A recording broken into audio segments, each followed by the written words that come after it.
Yeah, I forgot to check that one.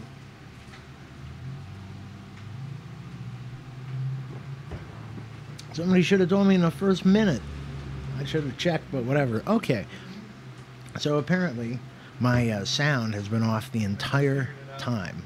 Um, well, in that case, thank you very much for figuring it out. Good deal. Um, hell, it took me, what, 10 minutes to figure out where the camera was? But at any rate, I've been accused of putting the first alligator in the New York City sewers. And in fact, I did do it, right, in 1935. I tossed it out of a steamer. Let's see here. Where's the forward menu, function, option, and the television is walking around destroying stuff. At any rate, so the alligator was actually found in the Uptown sewer. It was a steamer, I believe, from the Everglades to Paris, right? And I checked the thing overboard, and the rest of the story is actually real, because some guys in East Harlem, right, Manhattan, near the Harlem River, were shoveling snow. They were shoveling it down a manhole, saw signs of clogging, realized that there was an alligator down there. High school age boys, but it doesn't matter because, it's an alligator. Right.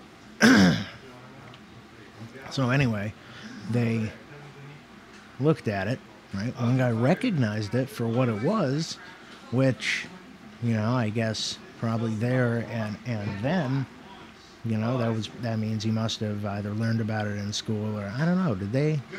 Well, yeah, I suppose they must have taught about Florida. That's close enough.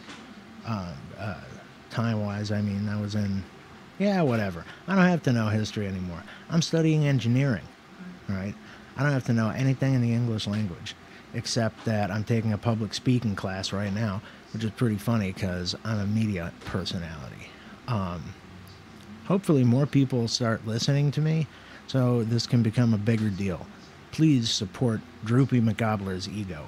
Forget, this is my new slogan, forget when I forget to turn my sound on. Let's see, how can I make that catchy? Forget when I forget. Well, whatever.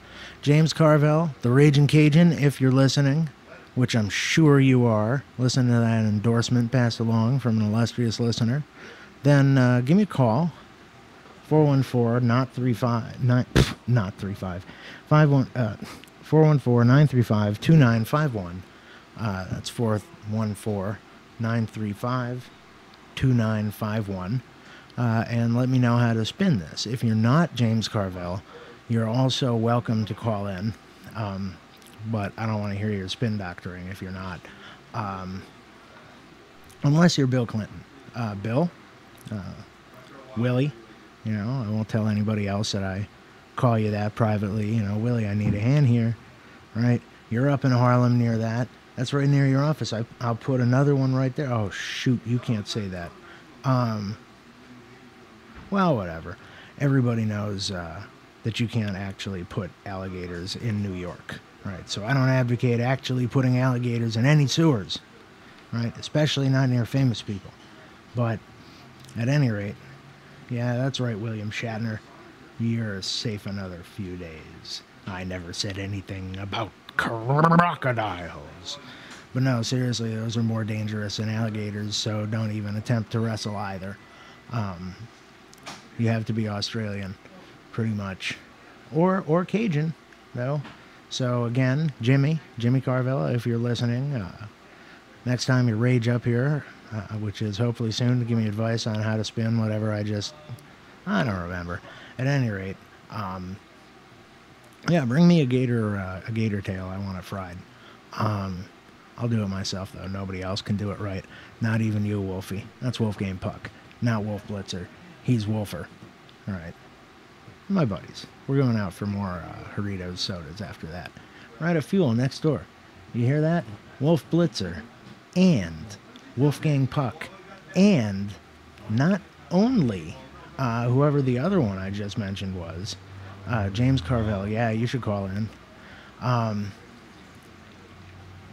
Yeah, at any rate, we're all going to be at fuel, or as some people say, at the fuel. Right? I don't know why.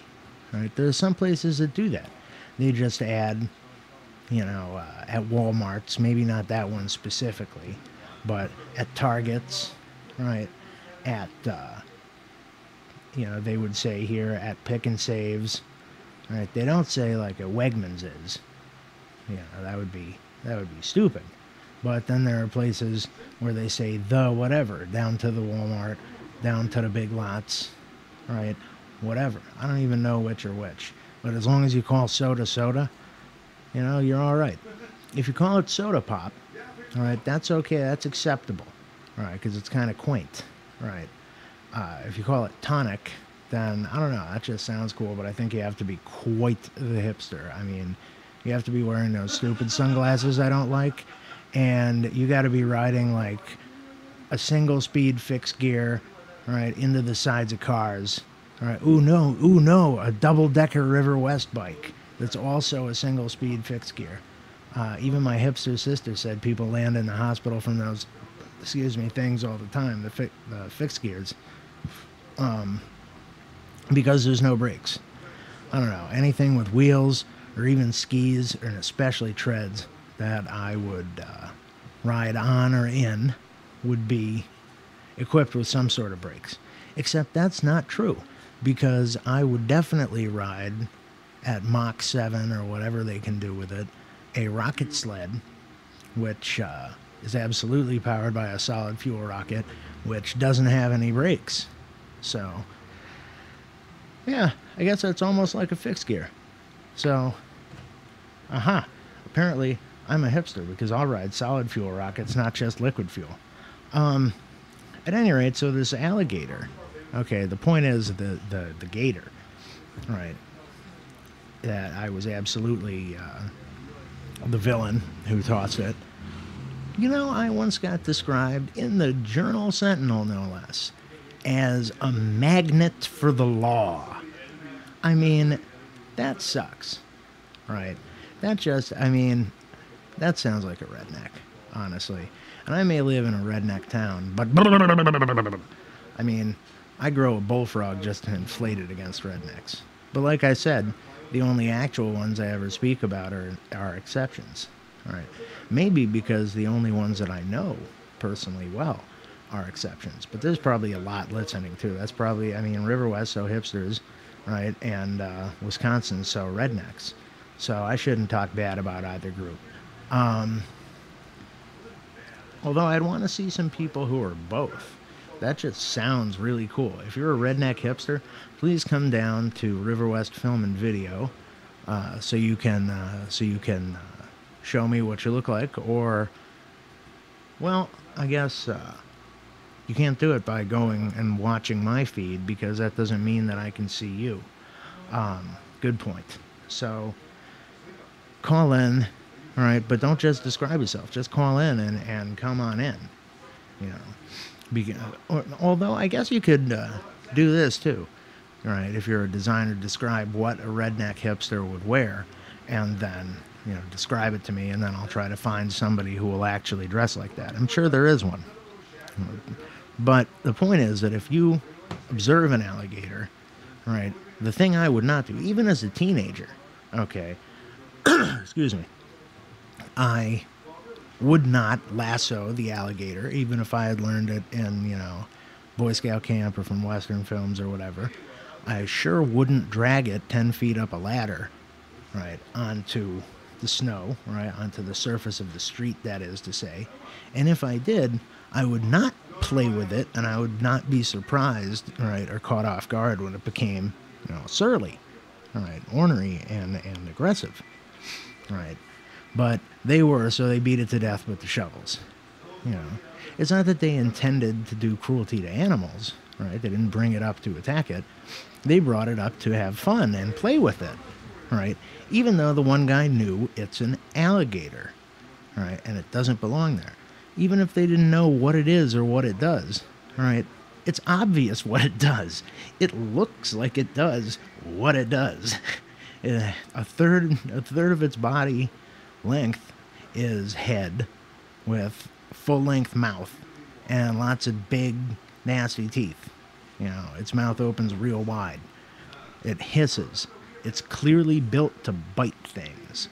And so I definitely would not, you know, wow, this guy killed. That's awesome, right? He should call in, or he should just walk in and talk about it, because I knew these guys. Right, I was a bouncer in an Irish bar once. Believe it or not, Droopy McGobbler was in some pretty darn good shape once. And I was a bouncer in an Irish bar, one of those big musclehead guys, and there were these two guys, Scotsmen, who always came in and were rowdy. They were already what we'll call in a really silly mood before they came in, right? And then they'd come into the Irish bar, make a big deal out of being Scottish, and they were wearing kilts, their clan's tartan kilts, the Argyle coat, right, with the square buttons, all of that, the proper shirt, I think it's a wing collar that goes with that, and the whole thing, not the tams. Or did they have? No, they didn't have tams, which, for those who don't know, are like berets, which is fine because they would have looked stupid in there. And I made them leave their dirk, which is like a foot-long dagger, outside, all right, in their cars. Wait, is that my line?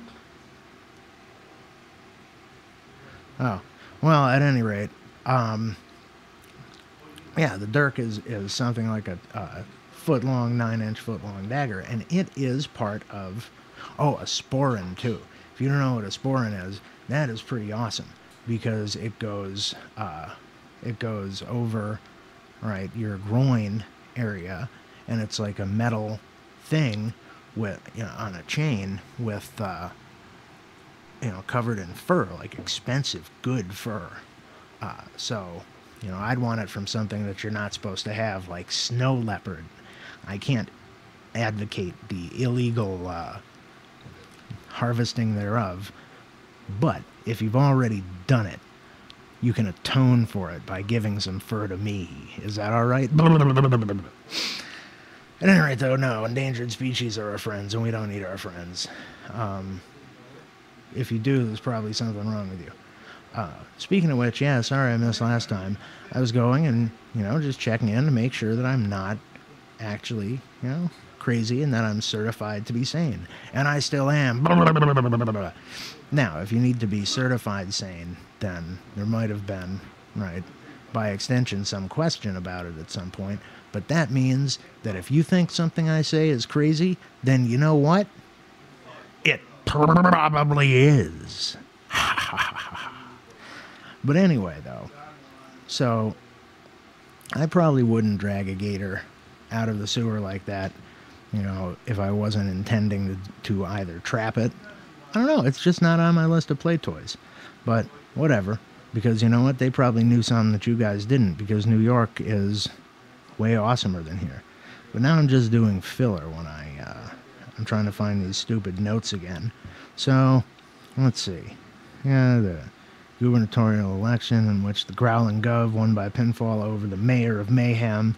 See, if they, you know, what is our voter turnout in this country?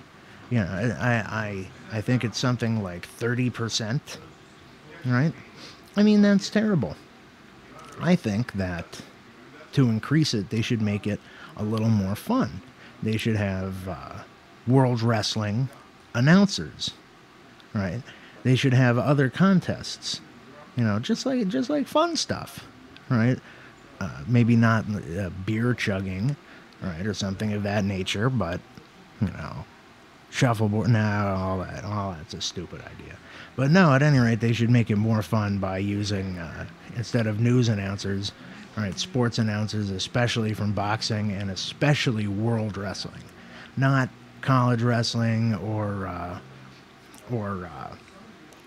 you know, Olympic wrestling or any of that. World wrestling, because honestly, I used to wrestle, you know, freestyle like that, amateur, and you know, and in school, and announcing it is kind of boring. But whatever. I mean, people riot over cricket. Not in England, but darn well in India and Pakistan. Now, you shouldn't riot, but if you do, all right, you know what I want to see? A tennis riot or a golf riot. Oh, yeah. Just like find some way to sneak a bunch of hooligans into a golf tournament, have them in the spectators, right? Maybe one bunch, 5 or 6 on each side.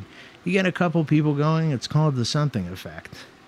You know, if you get it going, then everybody, the mob mentality, the idea, you know, what really starts sports riots isn't the instigators, right? They can start a fight. They can start a fight. They can start trouble, right? But what starts a riot is because somehow the mob mentality develops, right? And what starts a riot is the idea that somebody else might get caught, but not me, right? Because places like England, for instance, not so much in Scotland, right? My international listeners across the pond, you know what I'm talking about. If you don't already have an ASBO, right, for, you know, football-related disorder, right, then you better not screw around in Scotland unless you're at a good old Celtic Rangers Old Firm match. Then it's all right, but you can't be religiously offensive anymore. You hear that? Now back to the Americans, religiously offensive about what you guys call soccer. Now, don't get me wrong. All right, I love Manchester United, and I care about it way more than your Packers. All right, but, you know, it's a football team. All right, it's almost a religion in and of itself, yeah, for a lot of people over there, but it's a football team. It's not a Catholic, right, football team or a Jewish one or a Buddhist football team. All right, it's a team that plays football, soccer. But apparently in Scotland, well, not apparently, this is well known, right? There's two, the Yankees and the Mets, basically. The Yankees won, right? That is to say, Rangers are Protestant. They wear orange, right? Their supporters wear orange, and they hate the Celtic supporters. Not just because they wear green and they're the opposing team, the Mets won, I guess you could say, but because they're associated with being Catholic, right? And they riot over this. You know, sometimes it doesn't even have much to do with a football. Can you imagine, right, in America, the news announcing that the Pittsburgh Pirates, right, and the Boston Red Sox had pleaded with their fans in press releases to abandon the following songs, which have been judged to be sectarian and offensive. But you know what? That's not to say now to the Yankees that are feeling good, not the ball team, but the Americans, that you guys don't riot over sports, right? That's true too. You know, you don't call it, you don't have regular soccer riots. It's not like that. But you know what? At basketball championships, right? Not usually the Super Bowl, but in Canada, you're not exempt with Vancouver getting trashed. From what I hear, that was a pretty good city. At any rate, though, it's still a part of Canada getting trashed, so it's funny. They threw all kinds of garbage on the ground, right? Didn't have snow tires on any of their vehicles, all right? Their signs and their shirts were only in English, or even some did it only in French, and not both official languages. Now, probably because of copyright, I have to say I stole that from Canadian Bacon with John Candy, all right? And if you haven't seen it, then you should definitely watch it. Dan Aykroyd has a cameo appearance. If you don't know who either one of them is, especially John Candy, then you're a kid, and I hate the music you listen to, and it's illegal to ride your bike on the sidewalk. You know how the stereotypical old guy says about the kids skateboarding on the sidewalk? Well, I don't see. Honestly, I like to discriminate against skateboarders. I really do.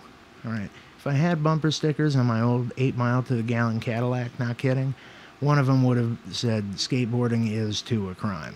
All right. Because it was a major social group in my high school. And I just didn't like them.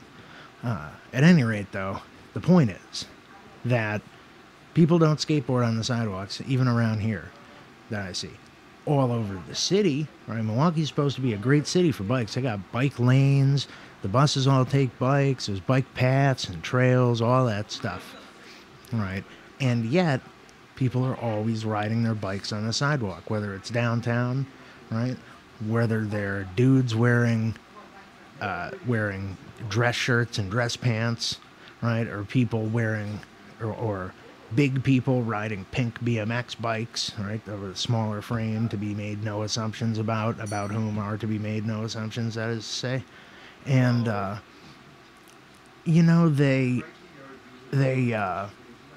ride on the sidewalk, and that's illegal, folks. You can't ride your bike on the sidewalk. You especially can't ride your bike on the sidewalk on the wrong side of the road. Right, on the sidewalk on the wrong side, the left sidewalk. In fact, not just Jowls, but I'm going to have to gobble against you. See, I can't do that as well because I don't have one. I emailed my friend who's a writer a little story. I'm not a very good writer, but a little story that I kind of wrote on the fly, right? First person viewpoint, in which, I've got a lot of stress going on in my life right now, and that's for real. But under all this stress, right? Stress, don't forget, encourages the development of physical jowls, right? Which nobody really wants to have. I mean, if you get them, right, in certain fields, again, like Congress, right, or the judiciary, right, then you can use them. You can develop a bullfrog like Chief Judge Belvin H. Perry Jr. If your name is Belvin, you better have a bullfrog, whatever you're doing. All right, and you better be doing something that requires at least a set of both jowls and a gobbler. Right, Belvin? I mean, if Melvin's not good enough, you better be pretty good. All right, and I'm not insulting him, or I'm not insulting his name, because it's an awesome name, and with it, he became Chief Judge and got to inflate this bullfrog, right, as well as blowing up his face like a pufferfish or Dizzy Gillespie, in a nationally recognized and covered trial. So anyway, though, I wrote to my friend how I was under all the stress, and I was not growing jowls or a gobbler, not getting fat enough to get jowls. To get a gobbler, not getting fat enough to get that. All right. And then I had myself in the story say, oh no, what is this? I was just saying how I haven't gotten jowls or a gobbler, and it appears to be a gobbler. Something's growing out of my neck. I fear the gobbler. And then, will it look like half a goit? Ribbit.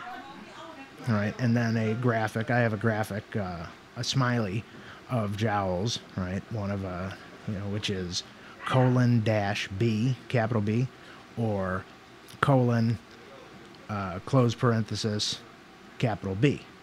All right. Then there is the gobbler, which is colon, close parenthesis, 0. Right. See now how that's asymmetrical, right? It's elliptical with one axis being larger than the other to represent a gobbler, which is like a neck spare tire. I think somebody was having confusion once between a gobbler and wattles. Okay, the turkey neck, what's generally called a turkey neck, right, is wattles, are wattles, and that's the flaps of skin that are under the chin, right, on the under the chin and on the front of the neck. That's not a gobbler. A gobbler is a neck roll, okay, a neck spare tire. And so the gobbler is represented by the 0 under the smile, okay, under the chin, to show that it's wide, right, and short, like a neck. But the bullfrog is represented by colon, close parenthesis, capital O, right? And at least in the default text font for email on my phone, that O is an actual circle. Both axes, that is to say, the major axis being equal to the minor axis, if looked at as an ellipse, mathematically.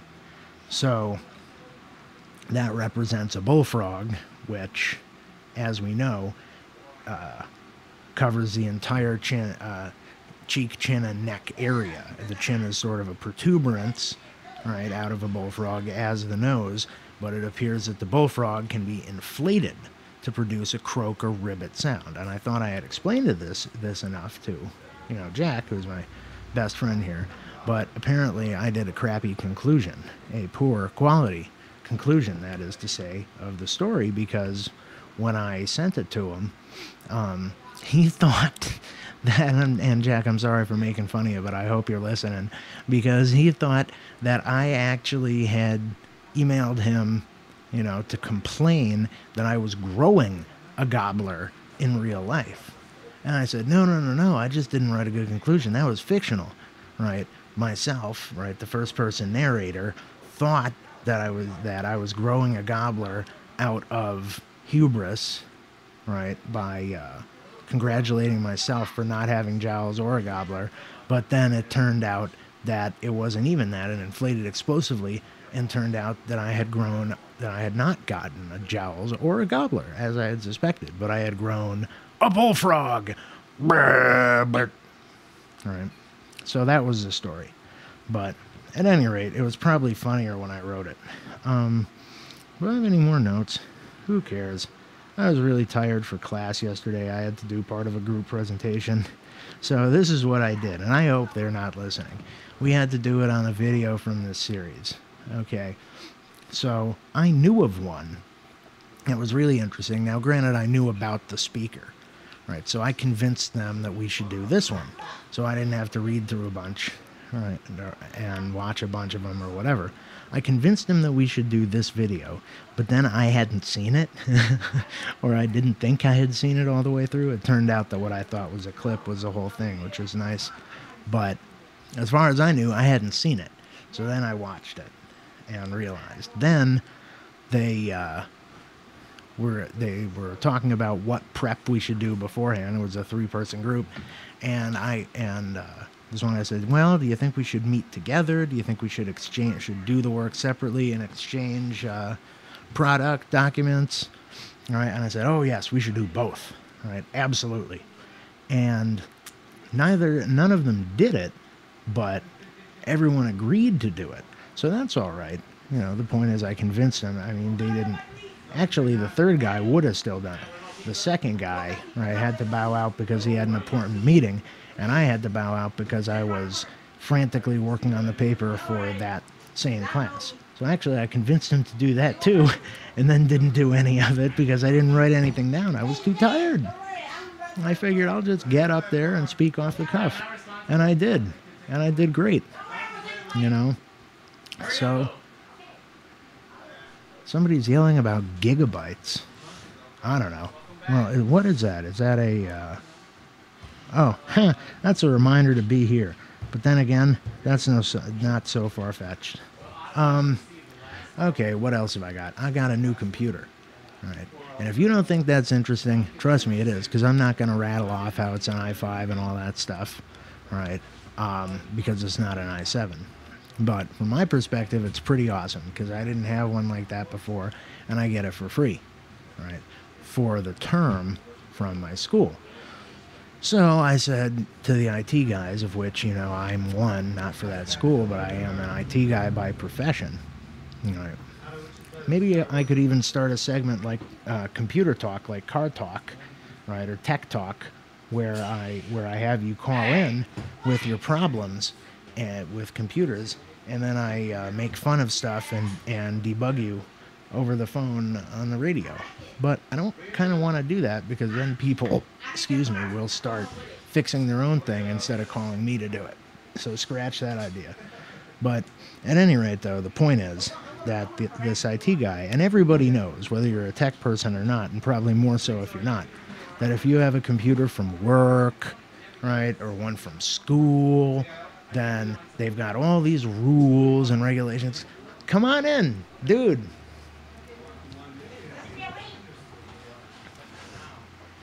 Hey, hop on the radio. You want to talk about anything you want? Well, okay. Here's, all right, that's mic number 2. Awesome. Let me get you on here. Okay, say some stuff. It's so hot.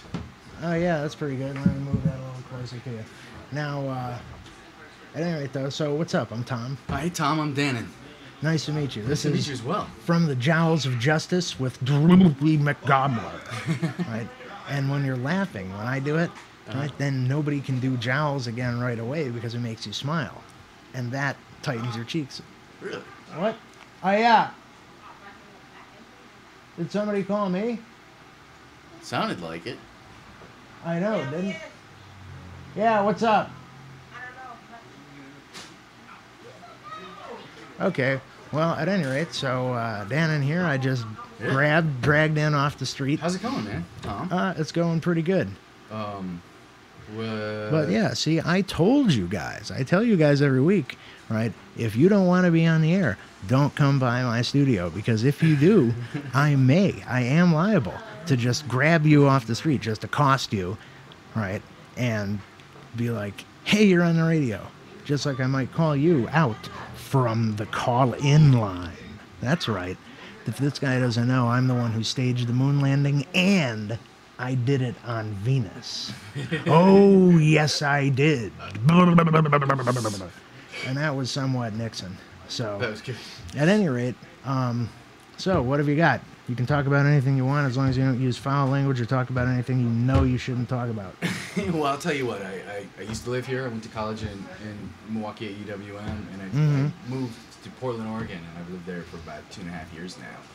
And I'm back to visit right now, and I was just wandering around River West in the neighborhood and checking out all of the co-ops and galleries and the Great Lakes Zen Center, and it's just, this is a beautiful city, and this is a beautiful place. Zen Center? That's pretty cool. The Zen Center's cool over there. I didn't know it was up there. They're so quiet. Yeah. Ah. But there's a Dharma talk there this Friday at 7:30, and it's going to be awesome. Dharma talk. Cool. Yeah. The Way of the Buddha. The Way of the Buddha. Awesome, good deal. So this is exactly what is cool, is people just walking down the street, people who aren't even intending to come here know there's a radio or anything. Because usually if you walk by 102.9 FM The Hog, right, or one of our other competitors who stink, then nobody's going to grab you and pull you in. You have to call in, right, 5 times, wait on the phone, right, waste all this time, all that stuff, trying to win like tickets to stupid stuff. All right. But here, yeah, I'll grab you in. Although, as I've told you before, all right, and yeah, maybe once or twice, I was a political commentator and a little commentator when I was like 10 and 11. 5th grade, I was calling into a morning talk show, and I barely remember what I said, but I know because I was reading the newspaper and stuff. I was smart. I read newspapers, encyclopedias, books, right? And I just spouted the most conservative stuff. I remember one or two. It's embarrassing. I was nuking stuff, I think. But at any rate, response. What do you got? What do I got? Response. Or anything. I was conservative when I was younger, primarily because of my father. And he listens to Rush Limbaugh and watches Fox News and all that, and I kind of grew up around it. He's got a gobbler, Rush Limbaugh. Yeah. But right now, I'm actually a fellow with Organizing for America, which is a grassroots campaign to re-elect President Obama. And so that's my huge thing this summer. Well, now you're campaigning, and I don't think you can do that on the air here. This is a community radio station. Well, I was just saying what I do. Well, no. I know. But I was going to cut you off right there with that, because the only person that I advocate, although I don't know, I think you can, well, who knows, because this is not a political show. The reason it's not a political show is because it was going to be, but the first time I had it, I woke up and I didn't feel like reading the news or anything, and I had forgotten to. So I just came in here and I sat down and talked. So I call it, not an open format or freestyle show, because that sounds stupid, right? I call it a stream of consciousness show, an anything goes show. I come here, I sit and talk. Anybody can call and say anything, right? As long as they know what things not to say, right? And just people can just walk in, and if nobody calls, I'll call you. If nobody comes on in, I'll grab you and bring you in. Consider yourselves warned. Response. That's what happened to me. I was walking by, looking in the window. Well, I was going to come in here. I owe them a bunch of money. You do? Yeah, I checked out 3 DVDs, and then I had them, and then I moved to Seattle, Washington, and like I had them, and I was like, oh, I gotta return those DVDs, and then like I didn't, and like so I think it's like $80. Whoa, what'd So you I was lose? just- Gone with the Wind? No, well, it was 3 of them, and then plus the fees that accrued. Oh, yeah. Like it's like I don't remember how it works. No, but like yeah. you pay a certain amount of day or whatever, and I didn't renew my membership, Oh, I and then I had had the $50 videos worth of and- library fines once. Yeah. That's So like an ass. I don't have But- $80, but maybe I'll pay some of my. That would be good because he did just announce it in pretty public. Yes, I did. They had a thing, but I hey, feel that's very cool. bad We about like it. openness. We like Yeah, openness. yeah, And you know yeah. what? Getting it off your chest helps. It Yeah. really does. You know? And honestly, if some of these politicians and stuff would just be. How many people get in trouble? Not because of what they did. They could have gotten away with what they did because everybody else does it. Right. They got in trouble because they lied. Yep. Because they tried to cover it up and they knew they'd get caught, or because they tried to let out only some of the truth, right? And what ended up coming later was the real bad part. Yeah, Right? that's a bad policy. That Honesty is the best policy. it doesn't work. Just come out and say, "Yeah, I did it." So what? Right? I mean, I'm the one who put the Tom and tomfoolery. So That was you. who else? I don't care what other times you know. The article about me in the Journal Sentinel, as I said Port Man, because I used to live in Port Washington. Oh, Port really? Man is a magnet for the law. Oh, What was yeah. the article about? What was it saying? It was about me, and never mind. But it said this guy had a busy week, and I did. You did? Oh, I had a busy week. What was the week? But I it can talk was about the that. first week of, the second week of December, 2010, and this week we're out of time. It's 5:55. So I would love to keep going because I don't see the guy who has the next show. Oh, man. Okay, and one time I did that. I sat down and I just talked for an hour and 50 minutes because the next person didn't show up, and I can do that. If I was allowed to have multiple slots, which they then said that, I couldn't do that unplanned, Right. then maybe I get a band to come on for 5 minutes because that makes it okay. At any rate, though, they cut me off of filibustering. And I did like half a show on filibustering. That's my campaign. Elect me to the Senate, and I promise to filibuster every single bill and motion and resolution that crosses my desk. You want to change the name of a tree in a national park? Right? The general, well, you can't change that name. But you want to change the name of like a little hill, right? In a national park that nobody ever goes to anyway? I'll filibuster that. And I'll do it old school. I won't just send a note to the chair intending that, notifying of intent to filibuster and that a cloture vote of 60 senators must, 3/5 of those duly sworn, rather than a percentage of those present, must vote for cloture in order to close it. No, that's garbage. Right? That's not fun. A fun filibuster is when you go up there and you talk. And you talk for 24 hours. That's what Strom Thurmond did. Did he really Right? do it? Huey P. 24 Oh, yeah. Right on the Senate floor. Huey P. Long did it for 15 hours. Right? They would do things, or even longer, 21 maybe. They would do things like pull out the phone book and start reading it. Right? Now, Huey Long, right, read a bunch of family recipes. That's Louisiana. So I bet you those were good. But unfortunately, it's 5:57, so I ought to get going to open it up. What about Huey Long? I've already read the book. I just forget what's in it. Okay, so thank you, Dannon. Yeah, thank Right? you, Tom. Absolutely. Yeah. And if you're walking by, come on in. And if you're not, I'll grab somebody else. So remember, That hurt. keep your faces loose, right? Because if you're smiling while you try to do jowls, it'll be right. Now you got to get serious, a serious face. Why do you think jowls go for serious people? Because then, look at me. I'm not fat. My facial skin doesn't sag either, but I can go haru. peace out. Actually, no. I say war out.